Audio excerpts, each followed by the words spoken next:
Hello children.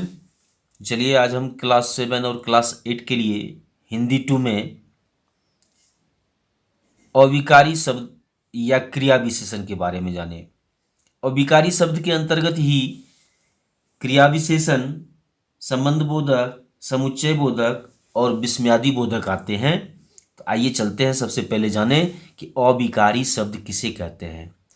पहले भी हम लोगों ने पढ़ चुका है कि अविकारी या विकारी शब्द क्या होता है। तो आइए आज भी पढ़ें अविकारी शब्द किसे कहते हैं।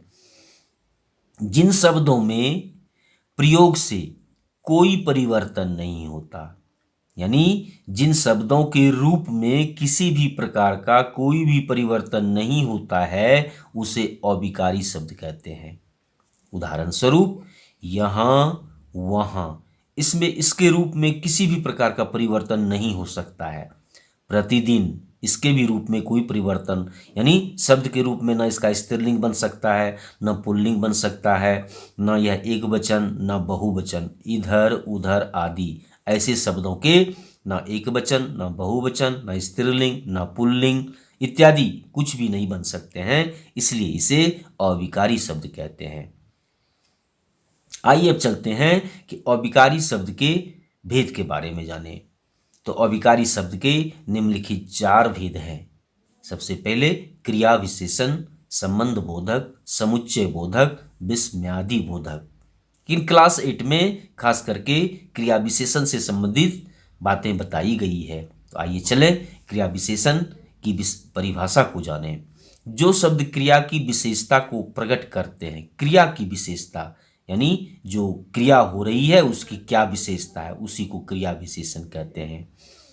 उदाहरण के स्वरूप कछुआ धीरे धीरे चलता है, तो चलना क्रिया है, इसकी विशेषता क्या है, तो वह धीरे धीरे चल रहा है, इसलिए धीरे धीरे शब्द जो है क्रिया की विशेषता है। सभी लोग बारी बारी से जाओ, तो इस दोनों उदाहरण में चलना क्रिया है जिसकी विशेषता धीरे धीरे है। उसी प्रकार जाने की विशेषता वारी वारी से हो रही है, क्रिया की विशेषता को बतला रहा है, यानी बारी बारी और धीरे धीरे जो है वह क्रिया की विशेषता है।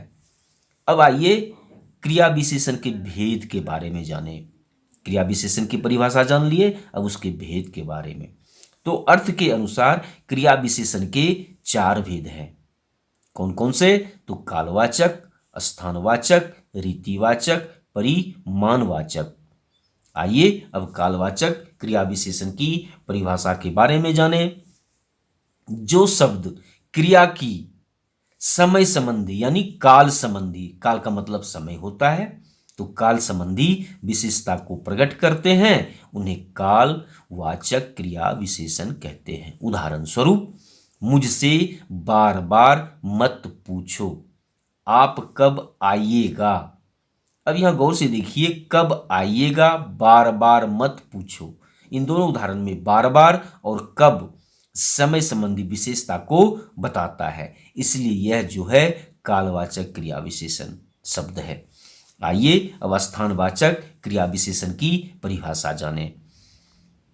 जो शब्द क्रिया की स्थान संबंधी विशेषता को बताता है, यानी वह क्रिया जो हो रही है किस स्थान पर, किस जगह हो रही है, ऐसे स्थान संबंधी जो विशेषता को बतलाता है उसे स्थानवाचक क्रिया विशेषण कहते हैं। तो उदाहरण के स्वरूप देखो बाहर कौन खड़ा है। अब कोई खड़ा जो है वो कहाँ है, तो बाहर। कुर्सी छत के ऊपर पड़ी है, कुर्सी कहाँ पड़ी है, तो ऊपर। इन दोनों उदाहरण में बाहर और छत के ऊपर एक निश्चित स्थान को बताता है, इसलिए यह दोनों शब्द स्थानवाचक क्रिया विशेषण है। आइए अब रीतिवाचक, तीसरा जो है रीतिवाचक क्रिया विशेषण की परिभाषा के बारे में जाने। जो शब्द क्रिया की रीति यानी नियम, रिवाज संबंधी विशेषता को बताता है, उसे रीतिवाचक क्रिया विशेषण कहते हैं। उदाहरण स्वरूप बड़ों का सर्वदा सम्मान करो। अब ये रीति है, नियम है कि जो बड़े लोग होते हैं उसका क्या होता है, सर्वदा सम्मान, यानी हमेशा सम्मान होता है। वह अचानक आ गया, यानी दोनों उदाहरण में बड़ों का सम्मान देना और किसी का अचानक आना यह नियम रिवाज है। इसलिए सर्वदा और अचानक रीतिवाचक क्रिया विशेषण है। आइए चलते हैं आगे। अब है परिमाणवाचक क्रिया विशेषण की परिभाषा। जो शब्द क्रिया की परिमाण यानी मात्रा, परिमाण मीन्स क्या होता है, मात्रा, क्वांटिटी अथवा अनुपात संबंधी विशेषता को प्रकट करते हैं, उन्हें परिमाणवाचक क्रिया विशेषण कहते हैं। उदाहरण स्वरूप अधिक मत बोलो, ये अधिक शब्द जो है क्या है, परिमाणवाचक शब्द है। वह बहुत काम करता है, यह बहुत शब्द जो है क्या है, परिमाणवाचक है। तो दोनों उदाहरण में अधिक और बहुत क्या है, एक परिमाण यानी मात्रा को प्रकट करता है, इसलिए अधिक और बहुत क्या है, परिमाणवाचक क्रिया विशेषण है। आइए अब चलते हैं संबंध बोधक, अविकारी शब्द के दूसरे रूप में संबंध बोधक की परिभाषा को जाने। जो शब्द वाक्य में प्रयुक्त शब्दों के साथ संबंध का बोध कराता है, वाक्य में जो शब्द प्रयुक्त हो रहा है उसका जो संबंध का बोध कराए उसे ही संबंध बोधक कहते हैं। उदाहरण स्वरूप राम के साथ सीता भी वन को गई, यानी के साथ। आओ कमरे के भीतर बैठो, इन दोनों उदाहरण में राम और सीता का संबंध बन जाने का के साथ से हो रहा है और कमरे में बैठने का संबंध भीतर से हो रहा है, इसलिए के साथ और भीतर क्या है, संबंध बोधक है।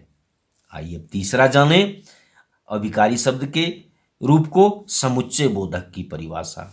जो शब्द दो शब्दों या दो वाक्यों को जोड़ते हैं, यानी दो शब्द को जोड़ रहा हो या दो सेंटेंस यानी वाक्य को जोड़ रहा हो, उन्हें समुच्चय बोधक या योजक भी कहते हैं। योजक मीन्स होता है जोड़ना।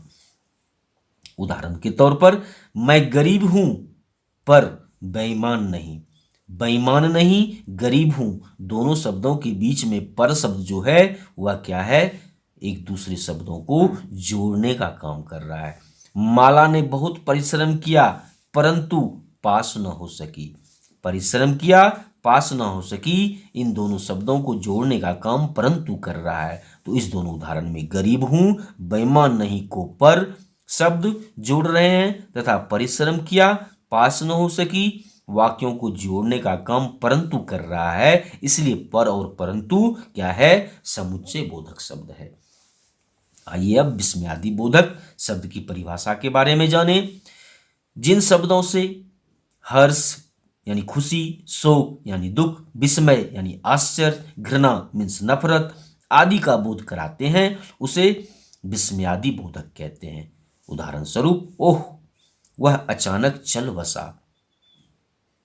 अब इस उदाहरण में ओह आश्चर्य सूचक शब्द है, ओह यह क्या है, आश्चर्य सूचक शब्द है। छी छी वह बहुत गंदा स्थान है, इस उदाहरण में छी छी शब्द क्या है, घृणा सूचक शब्द है। वाह कितना सुंदर घर है, इस वाक्य में वाह शब्द जो है क्या है, हर्ष सूचक शब्द है, यानी खुशी व्यक्त करने का है। ये सभी शब्द विस्मयादि बोधक की है। धन्यवाद बच्चों, आपको अविकारी शब्द या क्रिया विशेषण लेसन समझ में आ गई होगी। धन्यवाद।